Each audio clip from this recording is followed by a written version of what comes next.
From the studios of MBN TV, 10th Avenue Extension, Greater Estate, Nungwa, a very good morning. Welcome to the Mega News 6. Today is a special edition of the news as a picnic day, still celebrating the Easter holiday. My name is El Samuels. Now first, let's take a look at our headlines. Coming up in our headlines, government to upgrade SHS built stadium in Savannah region. In business, 100 new buses arrived to ease transport challenges. On the international front, world orders leader to get a deputy for first time in 43-year rule.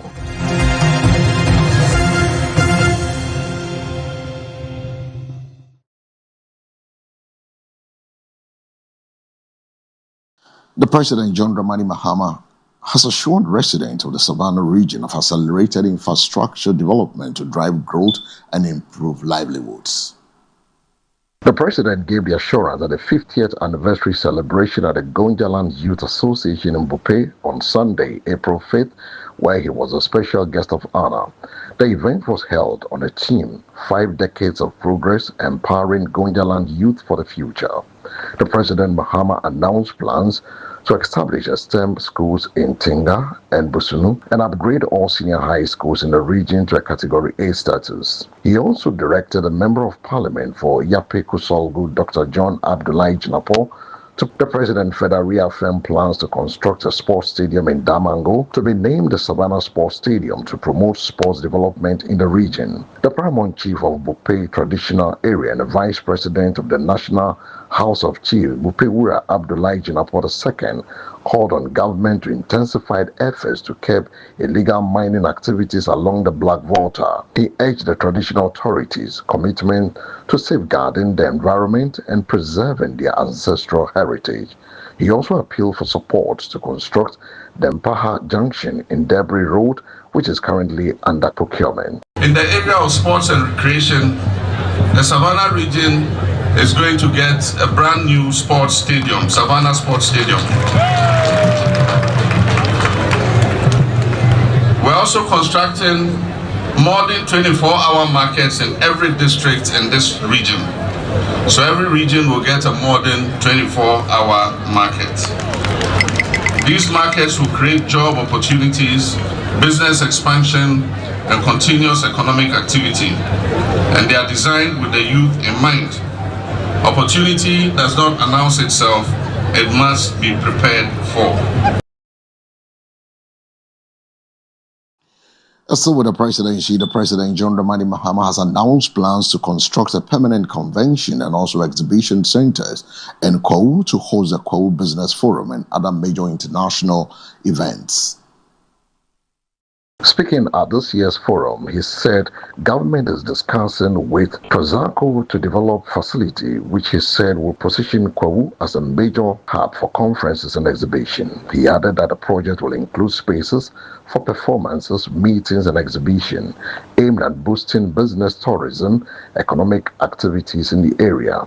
As part of the broader development plan, President Mahama also revealed that airstrip will be constructed to facilitate both domestic and international travel to Kwawu, particularly for conferences and large-scale events. He further pledged to improve the road network in the enclave to address congestion, especially during peak periods such as Easter. The President expressed optimism that future administration will sustain and expand support for the Kwawu Business Forum, which has become a key platform for promoting investment and entrepreneurship. Highlighting ongoing agricultural investment, he cited the example of Enobi Farms, describing its large-scale rice production as a model for growth. Start by how this whole event began. It was conceived in the back of a Toyota Land Cruiser, which myself and my younger brother Julius always occupied the back seat when I went on campaigns. In 2023, we crisscrossed the length and breadth of this country. And we're talking about, dreaming about what we could do when we get the mandate from the people of Ghana to govern this country. And we're talking about tourism and how we can improve things. And then the issue of Kwawu Easter came up. And we talked about the whole Kwawu Easter program and how we can add a business angle to it. Everybody knows the genesis of coming back home to Kwawu. Kwawu is the biggest homecoming event in the country, easily. Now, away from the Kwawu Easter, the president has also calmed fears of imminent fuel shortage amidst the ongoing conflict in Iran, assuring Ghanaians that the country has sufficient petroleum reserves to last 6 weeks. Speaking at the 2026 Kwawu Business Forum in Impriso in the Eastern region, the President MAHAMA assured citizens that Ghana is in no danger of running out of fuel, adding that government is actively working to secure additional supplies. He sought to calm the populace, emphasizing that government is working assiduously to cushion Ghanaians from the effects of the global shock. Touching on the rising fuel prices, the president disclosed that he has convened an emergency cabinet meeting to address the situation. The president further assured the public that his administration has put in place measures to build a resilient economy capable of withstanding external shocks such as the Middle East conflict. Our constant focus had been on macroeconomic stability, to stabilize the macroeconomic environment, and we have done so. And also to create a more resilient economy. As we said, shocks will come. You cannot predict external events, but you must create an economy that is able to withstand those shocks. I know Iran and Israel and all have been fighting. So far, our economy has shown some resilience. We have almost 6 months of export cover. We have about 6 weeks.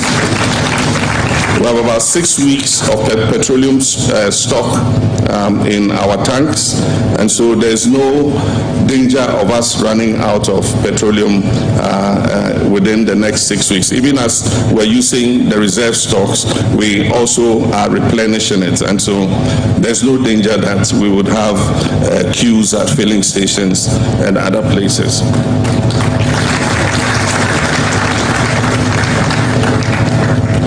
In addition, and indeed the most important event that has taken place since last year is the performance of the Ghanaian currency. The currency has stabilized, and it has made the investment environment more predictable for business people. And so even levies and duties at the port are lower.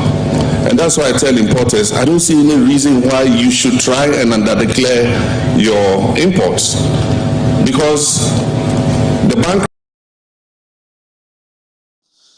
Away from the Impriso Hill, and now we move to the business desk, where the Minister of State in charge of government communication, Felix Kwakye Ofosu, has announced that 100 new 29-seater buses have arrived in the country as part of efforts to ease the recent public transport challenges. In a Facebook post on Sunday, April 5, 2026, he said the buses forms part of a total of 300 procured by government to improve transport services and reduce pressure on commuters. The development follows recent vehicle shortages in part of the country, which left commuters stranded at the transport terminals and bus stops. Government has previously said it is working to resolve the situation, with the Vice President Jane Nana Opoku-Agyeman indicating that steps are being taken to address the disruption of effectively daily commuters. The new buses are expected to provide immediate relief, whilst traditional batches scheduled for August and November are aimed at further strengthening public transport capacity nationwide.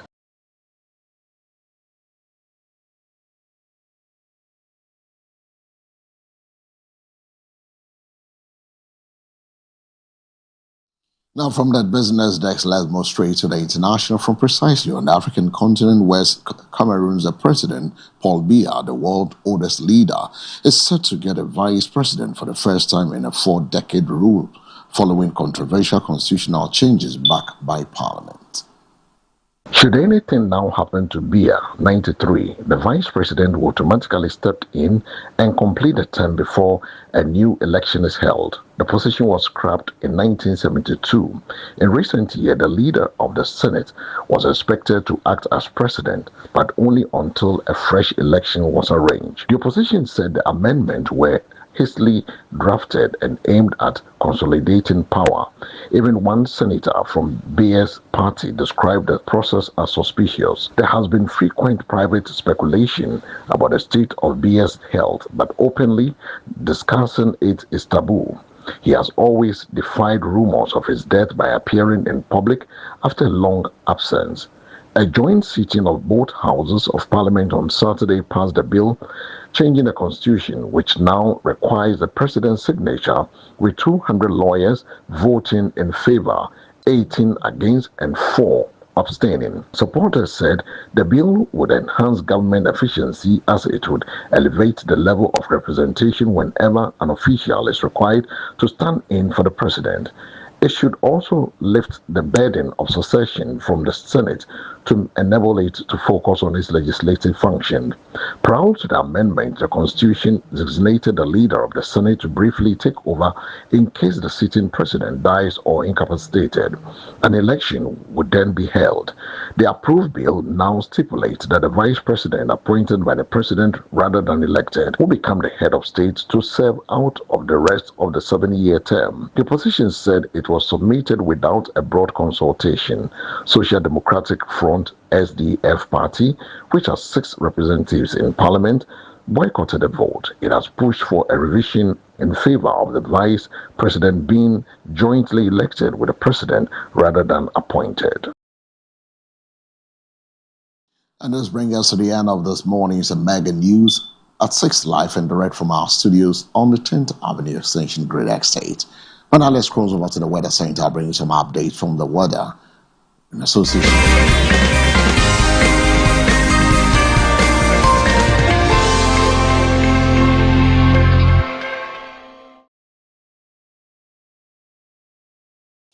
Welcome back. Now on the weather this morning, partly cloudy condition is anticipated across most parts of the country during the morning hours, with mist or fog patches likely to develop in some areas in early hours. As the day progresses, sunny periods with intermittent cloud cover will dominate most parts of the country.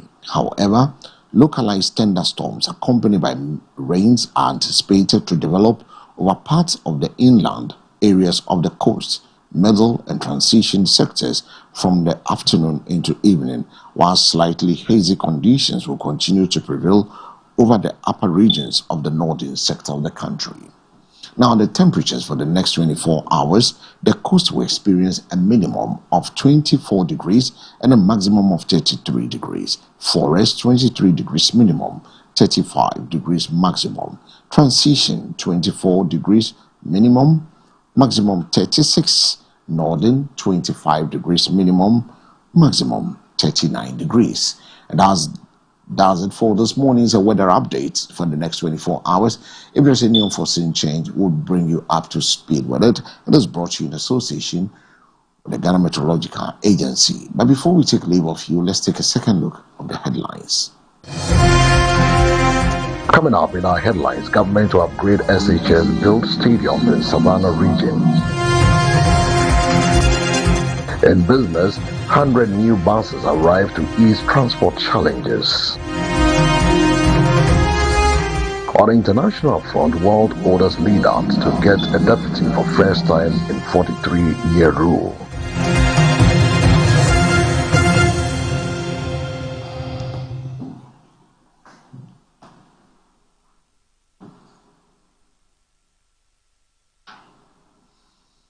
So this ends this morning's news. 6 coming up will bring you the sports and its updates. Please don't go away. I'll also bring you some more. My name is El Samuels. Good morning.